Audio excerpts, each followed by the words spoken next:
My name is Kate Wisniewski from Congressman Renacci's office interviewing Carmen Green on June 6th in Parma, Ohio. Where and when were you born? March 11th, 1941. And where at? Bem, West Virginia.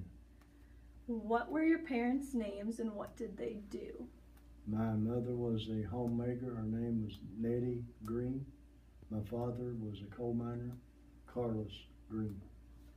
And how many siblings did you have? 8.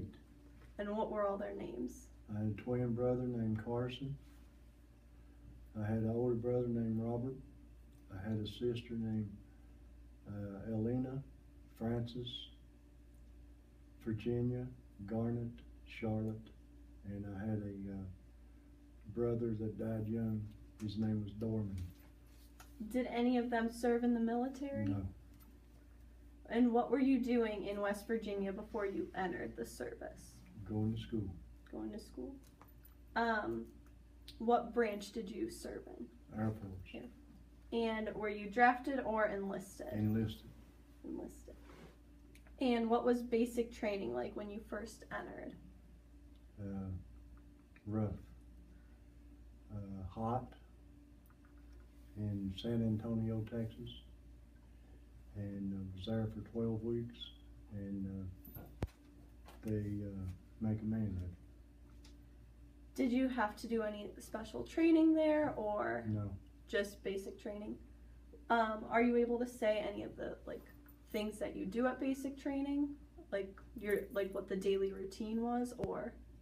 All up early in the morning, did a lot of running and a lot of studying, classroom work, and a lot of marching. Learn how to tear down weapons and put them back together, that sort of thing. Okay. And then, how did you adapt to military life since it was much different then? I liked it. You liked it? Mm-hmm. And what was the hardest part, just because West Virginia is so different than Texas? Staying away from family probably was the hardest. Okay. Were you able to keep in contact with them at all during basic training? Writing letters back and forth. Yeah. Okay. And then, so after basic training, where did you end up going? Pope Air Force Base at Fort Bragg. Okay. And where's that located? In North Carolina. Fayetteville, North Carolina.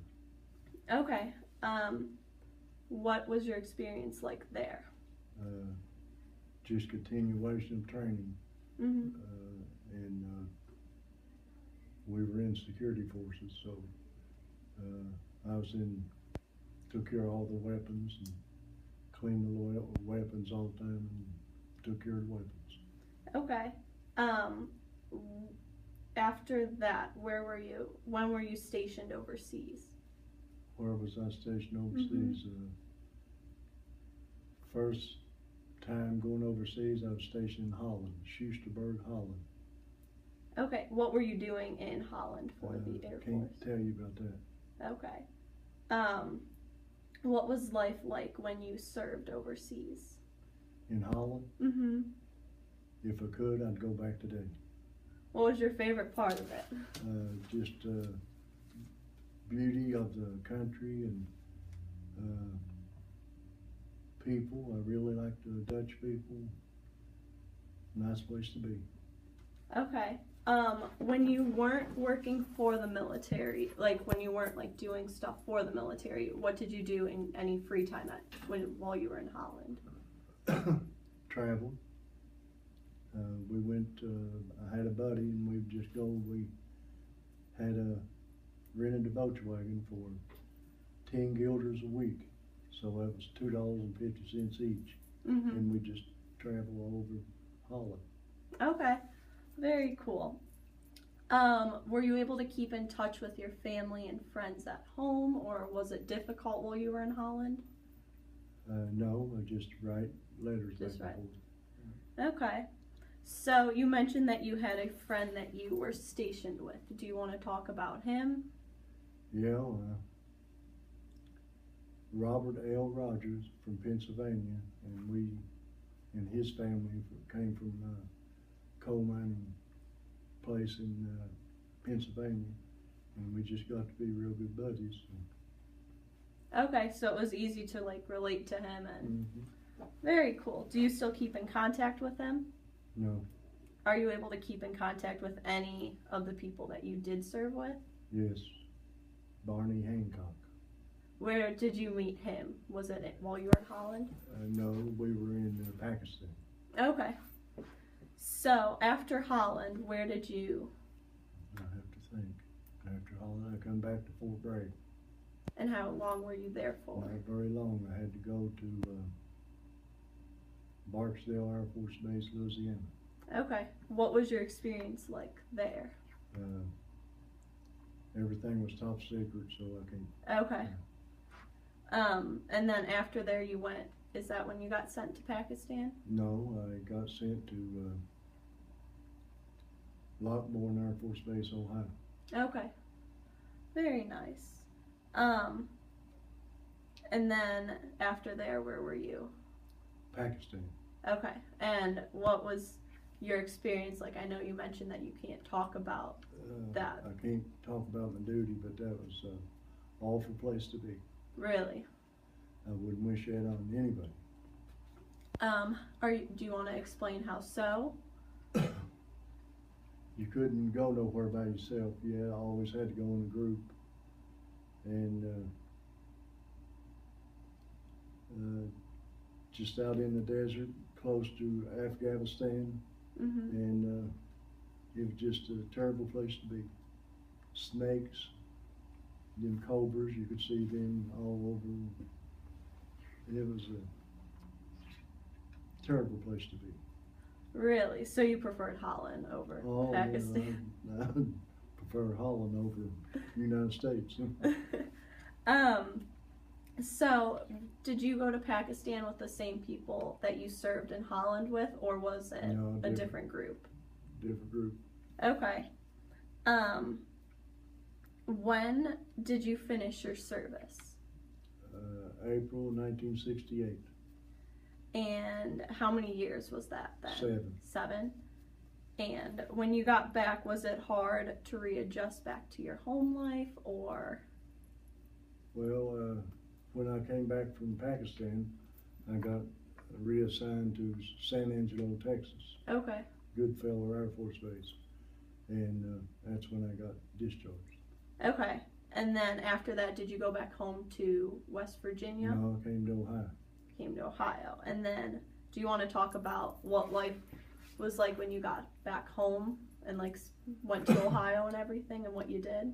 Well, I got discharged on the 15th, got home on the 16th, got me a job on the 17th, and went to work on the 18th, and got married on the 27th of the same month. Wow.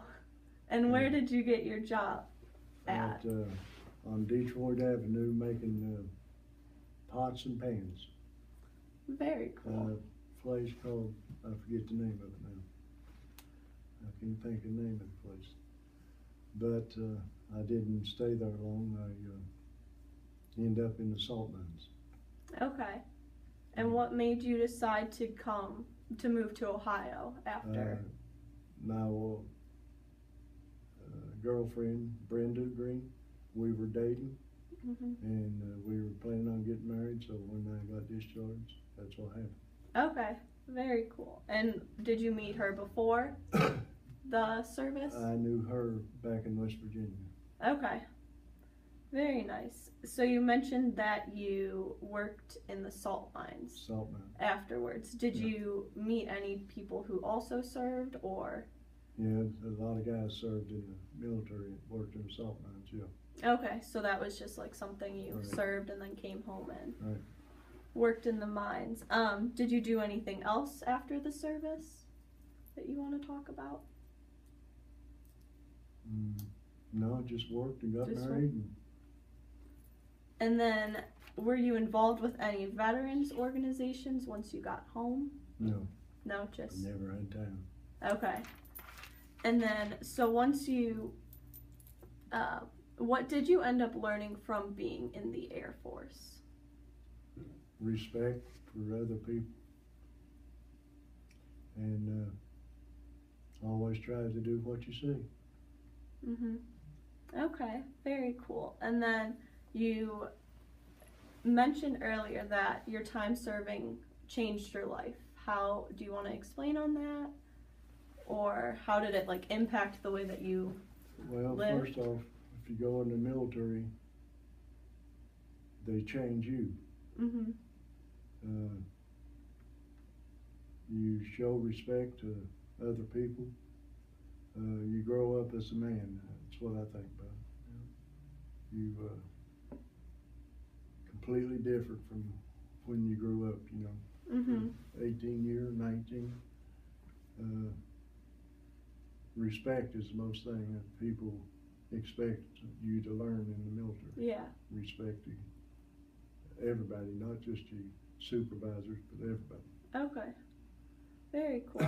Anything else that you want to add to that other than just respect?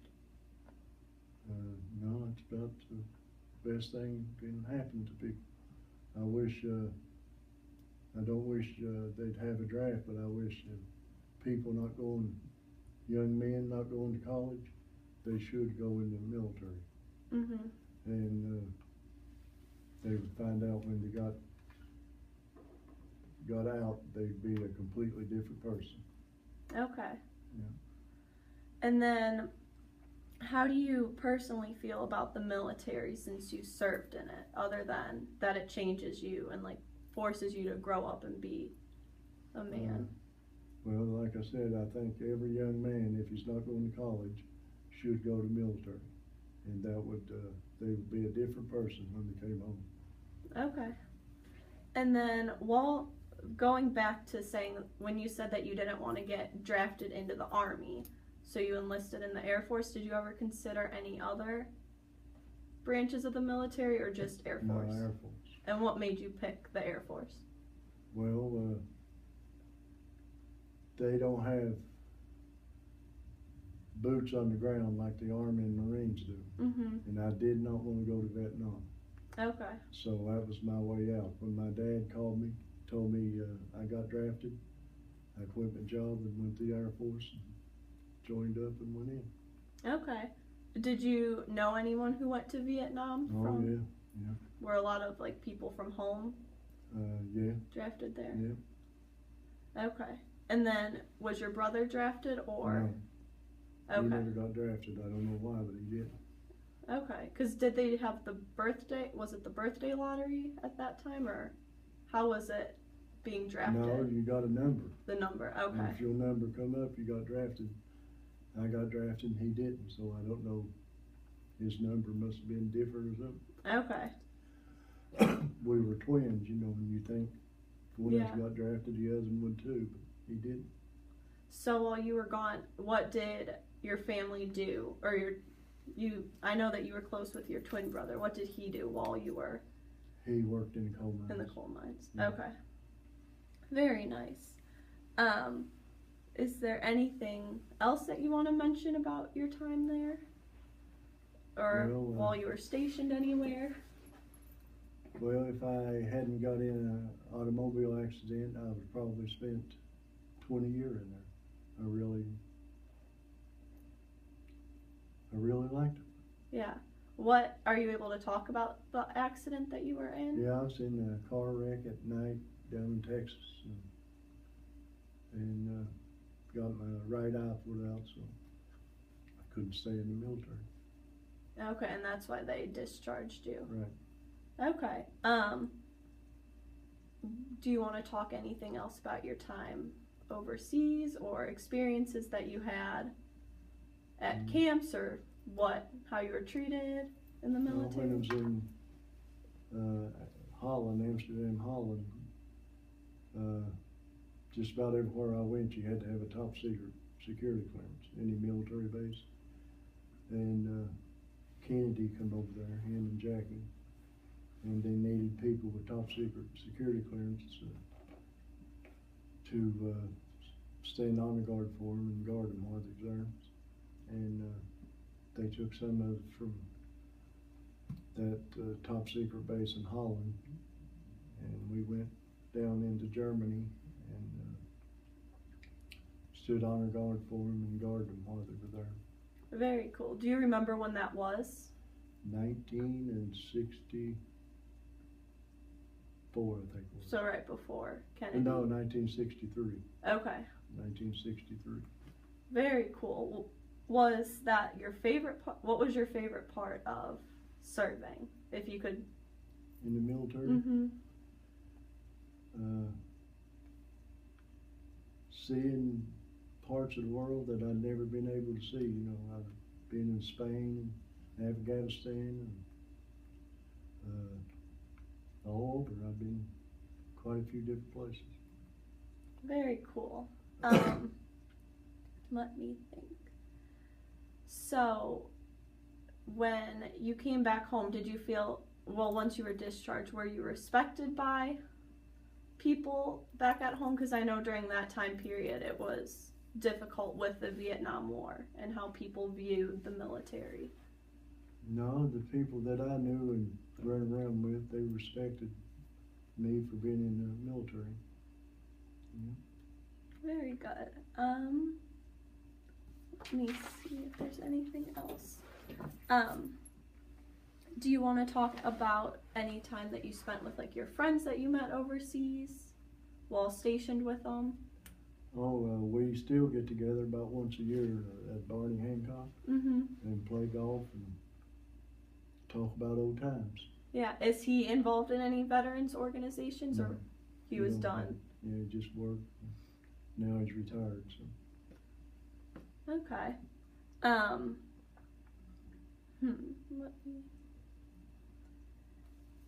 Do you, hold on one second, sorry.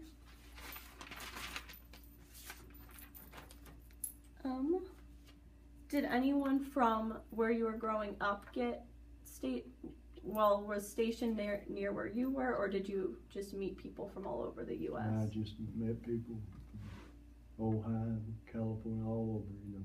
Okay. All right. Is there anything else you want to talk to us about? And no, it's about covers everything.